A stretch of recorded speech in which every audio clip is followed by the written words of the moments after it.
Hello दोस्तों, good morning to all. आप सभी का स्वागत है हमारे अपने यूट्यूब चैनल पे। आई होप कि आप सभी बढ़िया है, आप सभी का प्रिपरेशन बहुत अच्छा चल रहा है। एंड आज की इस वीडियो में हम देखने वाले थ्रेड मेथड के बारे में थोड़ा डिस्कशन करेंगे। एंड थ्रेड मेथड से क्वेश्चन पजल सॉल्व करने चाहिए या हमारे ट्रेडिशनल मेथड से करने चाहिए।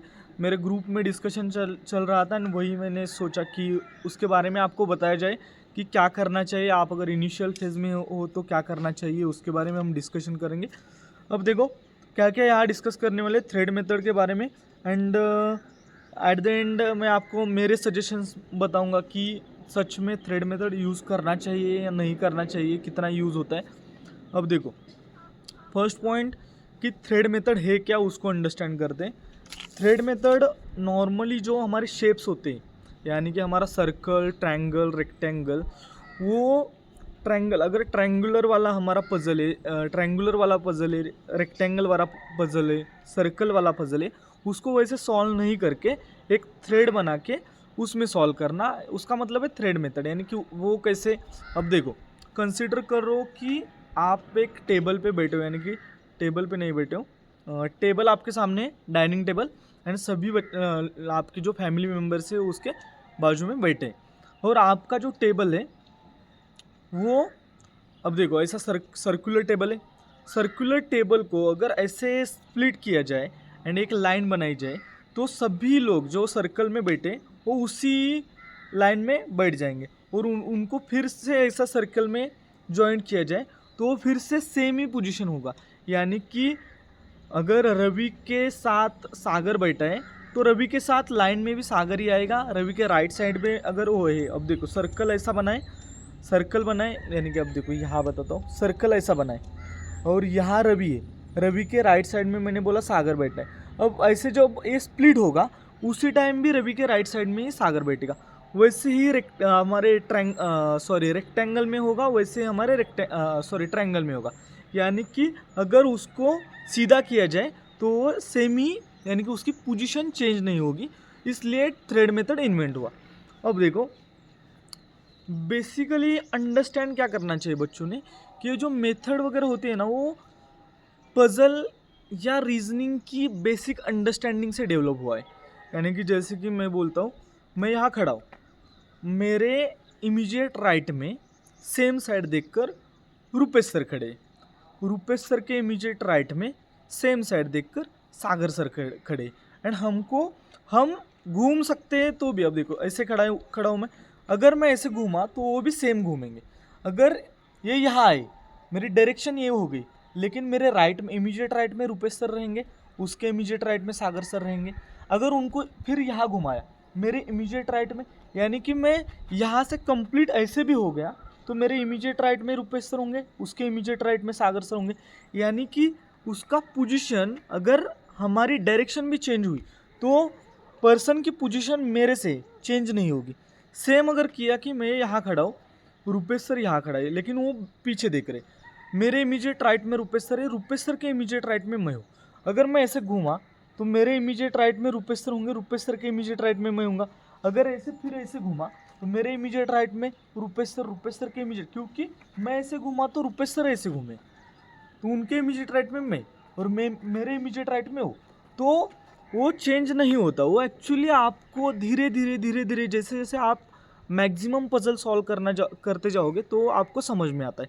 अब देखो मैं बताना क्या चाहता हूँ, जैसे कि एक सर्कल है, सर्कल को बोला है कि आउटसाइड देखकर बच्चे, स्टूडेंट्स यानी कि 6 लोग हैं, 6 लोग आउटसाइड देख रहे। अब देखो एक के बोला कि एक ए ऐसे इनसाइड है, कंसिडर किया जाए ये इनसाइड है, नहीं तो आउटसाइड वाला देख रहे तो आउटसाइड, ये आउटसाइड है, आउटसाइड देख रहा है। ए के इमीडिएट राइट में बी है, बी के इमीडिएट राइट में सी है। अगर इसको इनसाइड किया जाए ये ऐसा आएगा, और ए के इमीडिएट राइट में बी आएगा, बी के इमीडिएट, यानी कि डायरेक्शन चेंज की तभी भी हमारा जो आंसर आता है वो सही आता है। अब देखो यहाँ गलतियाँ कहाँ होती है, यहाँ गलतियाँ होती है कि जैसे कि inside and outside, in and out वाला दिया है, एंड आपको क्लॉकवाइज एंड एंटी क्लॉकवाइज वाला क्वेश्चन पूछा जाए, उसमें गलती हो सकती है। यानी कि बहुत से ऐसी चीज़ें जहाँ गलती होती है, एंड बहुत सी ऐसी चीज़ें जहाँ यानी कि ईजिली आप सॉल्व भी कर सकते हो।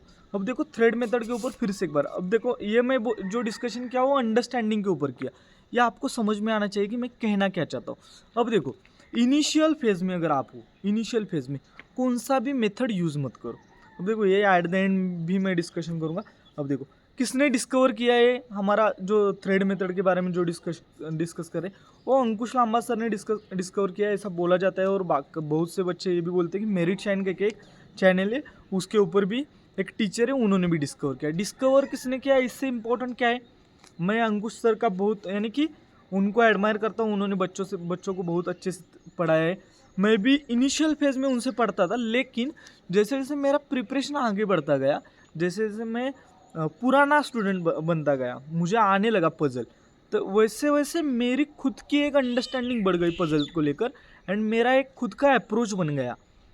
और वैसे ही सभी स्टूडेंट, अब देखो यहाँ कमेंट करने वाले या उसके ऊपर बोलने वाले बहुत से बच्चे ऐसे होंगे कि जो इनिशियल फेज़ में, लेकिन जो बाद वाली फेज़ में जिन्होंने 1-1 2-2 साल प्रिपरेशन की है, उनको समझ में आ जाएगा कि पज़ल कौन से पज़ल में थ्रेड यूज़ करना है और कौन से पज़ल में थ्रेड नहीं यूज़ करना है। हर एक पज़ल में वो यूज़ नहीं होता। कई बच्चों की उसमें मास्टरी हो जाती है, यानी कि वो वही यूज़ करते हैं तो उनके लिए वो आसान हो जाता है। बहुत से बच्चे वो यूज़ नहीं करते तो उनके लिए वो मुश्किल हो जाता है। बहुत से बच्चे ऐसे करते हैं कि जैसे कि मैं था, मुझे जब लगता था कि इसमें यूज़ करना है वो उसमें यूज़ करता था। जैसे कि सर्कल है, सर्कल में यूज़ करता था, सिंगल वेरिएबल ही यूज़ करूँगा, लेकिन डबल वेरिएबल है कोशिश करूँगा कि सर्कल ही बनाऊँ। फिर रेक्टेंगल में नहीं बनाता था, ट्रायंगल में भी, क्योंकि मुझे पता था कि सर्कल वाले क्वेश्चन को डिफ़िकल्ट किया जाता है, लेकिन रेक्टेंगल एंड ट्रायंगल वाले क्वेश्चन अगर एग्जाम में पूछे जाए तो वो आसान पूछते, ज़्यादा डिफिकल्ट नहीं पूछते। वो कैसे समझ में आ गया था, एग्जाम देकर देकर देकर समझ में आ गया था कि रेक्टेंगल ट्रायंगल ये क्वेश्चन आसान, यानी कि बहुत आसान पूछे जाते। सर्कल वाले में बहुत ज़्यादा क्या बोलते हैं, एक्सपेरिमेंट होते, तो अंडरस्टैंडिंग से समझ में आएगा। अब देखो, मैं क्या करता था उसके बारे में डिस्कस करता हूँ। मैं एक्चुअली कभी थ्रेड मेथड यूज़ करता था, कभी नहीं करता था। वो मैंने बोला कि मेरे अंडरस्टैंडिंग के ऊपर था। इट्स ऑल अबाउट इंडिविजुअल, यानी कि ये सब जो है वो इंडिविजुअल के ऊपर डिपेंड है कि आपने इनिशियल फेज से एंड तक अगर थ्रेड मेथड ही किया है तो आपको आसान जाएगा, अगर नहीं किया है तो वो आपके लिए डिफ़िकल्ट जाएगा। अब यानी कि ये है कि आपकी अंडरस्टैंडिंग कितनी अच्छी है, उससे उसके ऊपर भी है। अगर आपको सर्कल को लाइन में इमेजिन करना नहीं आ रहा है तो आपको आपके लिए वो डिफ़िकल्ट हो जाएगा।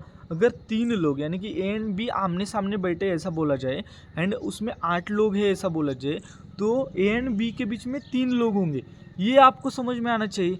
वो उसका भी कुछ फार्मूला है, वो फार्मूला वगैरह मुझे ना रीजनिंग में अच्छा लगता है ना क्वांट में अच्छा लगता है। विदाउट फार्मूला ही मेरा सिलेक्शन हुआ था, तो फार्मूला से मैं थोड़ा सा दूर रहता हूँ। अब देखो, जैसे कि मैंने इन एंड आउट वाला बोला, इन एंड आउट वाला अगर सर्कल में पूछा जाए वो भी कभी कभी डिफ़िकल्ट हो जाता है। अब देखो, क्या ये सभी पज़ल में काम आता है? मैं बोलूँगा कि सभी पज़ल में काम नहीं आता। क्या इसको यूज़ करना चाहिए? मेरी क्या राय होगी आपके लिए? मैं आपको यही कहूँगा कि अगर आप इनिशियल फेज़ में हो, आप नए स्टूडेंट्स हो, तो आप पहले बेसिक जो अप्रोच है वो सीखिए, जिससे आपको सॉल्व करना है। बेसिक अप्रोच यानी कि जो नॉर्मली हम सर्कल है तो सर्कल बनाओ, ट्रायंगल है तो ट्रायंगल बनाओ, रेक्टेंगल है तो रेक्टेंगल बनाओ। आपका 1 साल हो जाएगा। थ्रेड मेथड सीखो, सीखना नहीं है ऐसा नहीं बोल रहा हूँ। थ्रेड मेथड सीखो, लेकिन वो यूज़ कब करना है। आप अगर एग्ज़ाम में जाओगे, आपने नॉर्मल आपकी जो मेथड है उससे आप करते हो, यानी कि ट्रेडिशनल मेथड, एंड एग्ज़ाम में जाकर अगर सर्कल से यानी कि आपके थ्रेड मेथड से करने लगोगे तो तब आप स्टक हो जाओगे। आपको समझ में नहीं आएगा कि थ्रेड से करूँ या इससे करूँ। थ्रेड में और दूसरा क्या होता है कि आपको इमेजिन भी करना होता है। बहुत टाइम सिंगल वेरिएबल में आपको आसानी से हो जाता है, लेकिन डबल वेरिएबल में नहीं होता। तो वो है कि बहुत सी चीज़ें, मैं फिर से एक बार बोल रहा हूँ कि इंडिविजुअल के ऊपर है, किसने कितनी प्रैक्टिस की है उस मेथड के ऊपर, उसके ऊपर है। तो आपको मैं यही सजेस्ट करूँगा कि इनिशियल फेज़ में ट्रेडिशनल वे से जाने की कोशिश करो, क्योंकि ट्रेडिशनल जो मेथड है वो मेंस तक काम आएगी। ये जो शॉर्टकट वाली मेथड है वो मेंस में काम नहीं आती, कौन सी भी, यानी कि हमारा जो ट्रिक्स वगैरह है वो भी क्वांट वाले ट्रिक्स होते हैं। वो 50 यानी कि 90% हमारे प्रीलिम्स में काम आएंगे, 10% ही पॉसिबिलिटी है कि हमारे मेंस में काम आएंगे। तो आपको ट्रेडिशनल वेज पता ही होनी चाहिए। ट्रेडिशनली इम्पोर्टेंट है, मुझे ऐसा लगता है। तो इनिशियल फेज़ में जो नए बच्चे उनको ट्रेडिशनल वे से जाना है।